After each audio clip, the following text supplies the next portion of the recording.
Hello दोस्तों, तो आज एपन आर्ट डे 3 में आप लोग का स्वागत है। मैंने आपसे वादा किया था कि मैं कुमाऊं की एक फोक टेल आपको सुनाऊंगी, तो आइए सुनते हैं। कुमाऊं की ऊंची पहाड़ियों में बेरात के राजा दौला शाह रहते थे। उनकी कोई भी संतान नहीं थी, इसलिए पुरोहितों ने उन्हें सलाह दी कि आप बागनाथ, जो आजकल बागेश्वर के नाम से प्रसिद्ध है, वहाँ जाके शिव की पूजा करें। वहाँ जाकर उन्हें एक और दाम्पत्य मिला जो संतानहीन थे।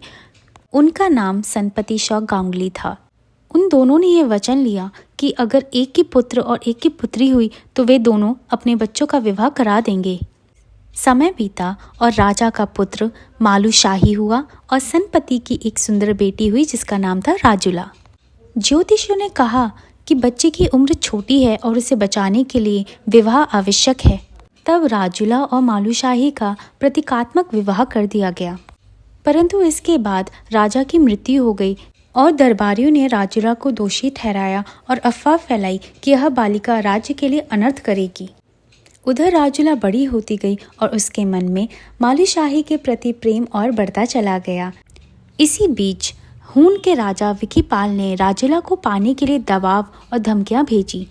राजुला के घर वालों को दबाव हुआ, लेकिन राजुला ने साफ इनकार कर दिया और वो अपने घर से लाख की अंगूठी लेकर भाग गई। मुंशियारी की पगडंडियां, पहाड़, नदियां पार करती हुई वो बागेश्वर होते हुए बैरात पहुंच गई। लेकिन मालू शाही की माँ को जब पता लगा तो मालू शाही की माँ ने मालू शाही को एक नींद की दवा दे दी। राजुला के बहुत उठाने के बावजूद भी मालू शाही नहीं उठा तो वो निराश होकर घर वापस लौट गई और उसकी ज़बरदस्ती शादी करा दी गई। कुछ समय बाद जब मालू शाही को होश आया तो स्वप्न में उसने राजुला की पुकार को सुना कि मुझे बचाओ। मालू शाही ने सब त्याग कर सन्यासी का व्रत ले लिया और अपनी राजुला की खोज में निकल पड़ा।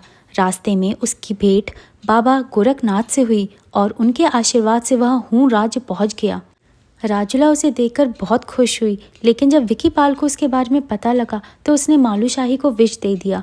लेकिन कुमाऊं के कई गीतों में कहानी का अंत बदल जाता है। कहते हैं कि राजुला और मालू शाही दोनों जीवित रहते हैं और एक रात पहाड़ों की घाटियों से होते हुए साथ में भाग जाते हैं। उनका प्रेम आज भी कुमाऊं की हवाओं में गीत बनकर गूंजता है।